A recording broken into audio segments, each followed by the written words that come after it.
जय जगन्नाथ। जय जगन्नाथ। ओम शांति। ओम शांति। आज ये ट्रेनिंग सेशन में उपस्थित सारे गुरुजनों, सारे सज्जनों और सारे विद्वानों, सबको मेरी तरफ से सादर नमन। पहले मैं मेरा परिचय दे देती हूँ। मैं मतलब मेरा शरीर, जो कि ओडिशा के department of agriculture and farmers empowerment में अनुगुल जिले के पाल्लाडा ब्लॉक और खमार सर्कल में कार्यरत है।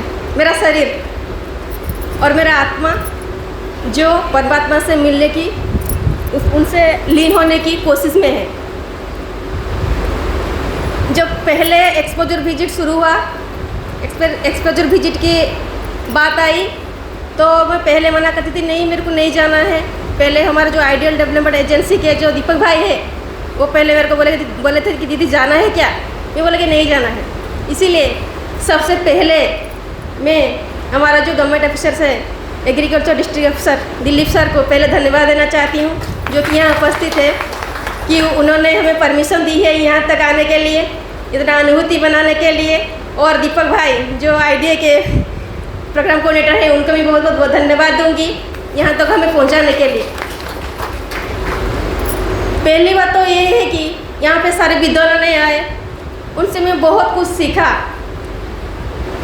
पहली बात और सबसे इम्पोर्टेंट बात मैंने ये सीखा, आर्ट ऑफ लिविंग, जीवन जीने की कला, जो कि बीके करण भाई जी से मेरे को मिला। इसीलिए मैं परमात्मा के प्रति और उनके प्रति बहुत आभारी हूँ। उनका क्लास मेरे को बहुत अच्छी लगी। और उनके बाद जो भी विद्वानों ने आए, जैसे कि बीके भाई जी, बीके चंद्रेश जी और बीके ललन जी और बीके मतलब वो नाम याद नहीं मेरे को आ रहा है, भूल गया वो शायद, जिग्नेश जी, यस, वो इफ्को के वो ट्रेनर थे, हाँ याद आया उनका नाम भी। तो उन लोगों की बहुत सारी जानकारी मेरे को मिली। यहाँ आने के लिए एक तो हम सीखे कि शाश्वत जैविक कृषि कैसे करें। पहले ये सीखे कि हर परिस्थिति में कैसे हम खुद को संभालें, कैसे अपने आप को कंट्रोल करें। किसी भी परिस्थिति में हमें झुकना नहीं और किसी में भी ग्लानि आनी नहीं चाहिए, किसी भी परिस्थिति में हो। ये सबसे बड़ी बात मैं यहाँ से सीखा। तो उसके बाद आई जैविक खेती की। जब मेरे सासू माँ थी, अब तो वो नहीं रही, फिर भी मैं देखता था कि वो गोबर से कुछ कर रही थी, गौमूत्र से कुछ कर रही थी। तब मेरे को कुछ समझ में नहीं आ रहा था। मेरा पति भी कर रहे थे, मैं बस देखती थी ऐसे। तब मेरे को वो जैविक कृषि में के बारे में कुछ पता नहीं था कि कैसे ऑर्गेनिक फार्मिंग। फिर जब मैं डिपार्टमेंट ऑफ एग्रीकल्चर में जुड़ी, तब मेरे को कुछ पता चला कि ये ऑर्गेनिक फार्मिंग होता है। हमारे डिपार्टमेंट से ग्रीन मैन्योरिंग के लिए धनीचा दिया जाता है, किसानों को फ्री ऑफ कॉस्ट में सीड्स दिया जाता है। और उसका डेमोन्स्ट्रेशन मैं 3 बार कर चुकी हूँ। जैसे कि उन किसानों का मिट्टी मतलब उनका हेल्थ, सॉइल हेल्थ ठीक रहे, उनके लिए दिया जाता है। और उनके लिए हमारे ऑफिसर जो हैं यहाँ पे भी मौजूद है, हमारे दिलीप सर जी, वो भी बहुत बार आए हैं। उनसे पहले जो भी ऑफिसर्स हमारे थे, वो भी बहुत सारे ज्ञान हमें दिए, जैसे कि हम किसानों को समझा सके वो धनीचा की इम्पोर्टेंस, कैसे हम सॉइल हेल्थ को ठीक कर सकते हैं, मतलब मिट्टी को उर्वर बना सकते हैं। उसके बाद आया हमारा डिपार्टमेंट से दिया जाता है डीबीटी मोड से बायो फर्टिलाइजर्स, मतलब किसानों पहले खरीदेंगे बायो फर्टिलाइजर्स, वो अप्लाई करेंगे अपनी खेती में, फिर उनको सब्सिडी का अमाउंट जो होता है वो मिलेगा। तो इसी हिसाब से थोड़ा थोड़ा ऑर्गेनिक फार्मिंग के बारे में मेरे को पता था।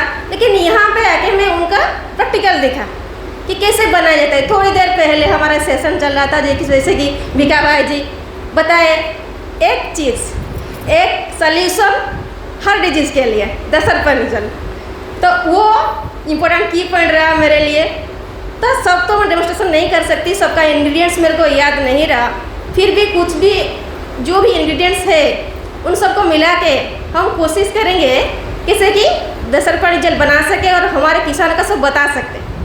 हम तो हर किसानों को लेके यहाँ नहीं आ सकते, फिर भी हम जाके किसानों के फील्ड पे उनको सिखाएंगे, फिर डेमोन्स्ट्रेशन भी करके देखेंगे उसका इफेक्ट कैसे हो रहा है।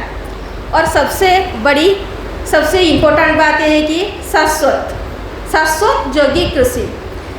जैसे कि वाइब्रेशन, विद्वानों ने बोले थे कि वाइब्रेशन पेड़ पौधों को जाता है। हम जैसे वाइब्रेशन डालेंगे, हम गुस्से में डालें या खुशी से डालें, जो वाइब्रेशन डालेंगे वही वाइब्रेशन जाता है हमारे पेड़ पौधों को। हम तो प्रैक्टिकल किया नहीं, फिर भी जाके प्रैक्टिकल करके देखेंगे एक बार कि कैसा इफेक्ट आता है। और बाकी रही, धन्यवाद देना चाहूँगी हमारी दीदी को, जो हमें यह गाइड के तरह हर जगह घुमा रहे हैं। कुछ भी प्रॉब्लम हो दीदी को बोल देते हैं, दीदी ये हुआ, दीदी यहाँ घुमा लो, दीदी यहाँ ले जाओ। और जो भी विद्वानों ने यहाँ पे क्लास की, सुबह जो देवी जी ने क्लास कर रहे थे, वो हमें कैसे मेडिटेशन करें, कैसे योग करें, कैसे माइंड को कंसंट्रेट करें, वो सब सिखाए। लेकिन एक बात ये है कि हम कंसंट्रेट नहीं कर पाते, ये सच है।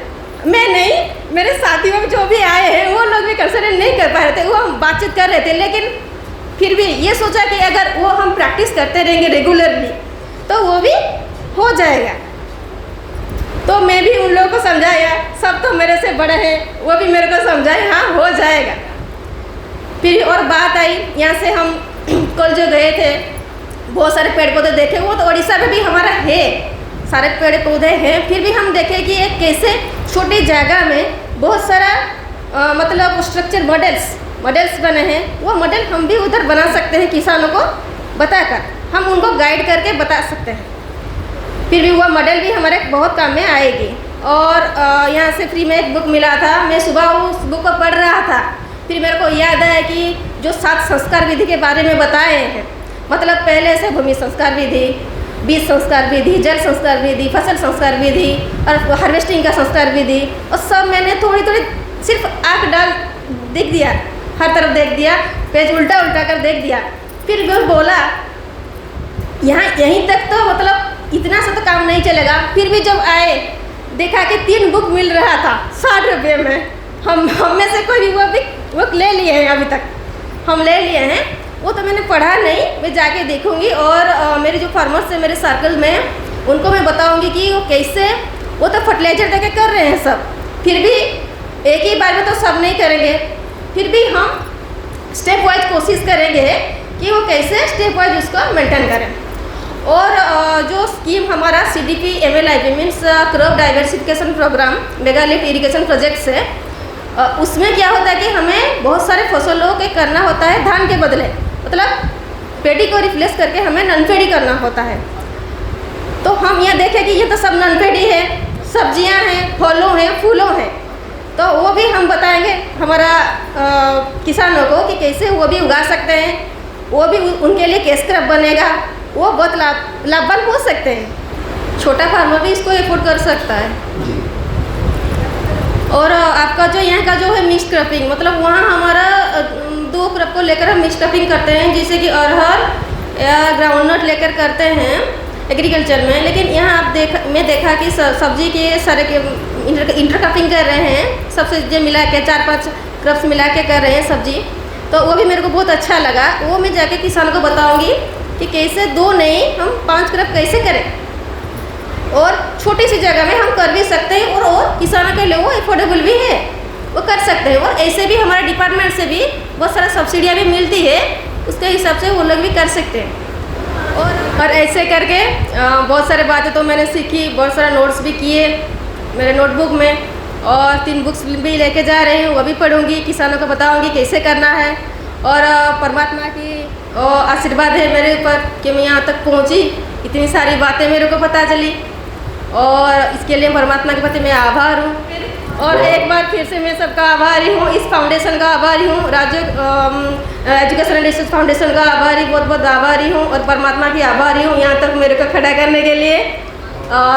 जय हिंद, जय जगन्नाथ, जय जवान, जय किसान।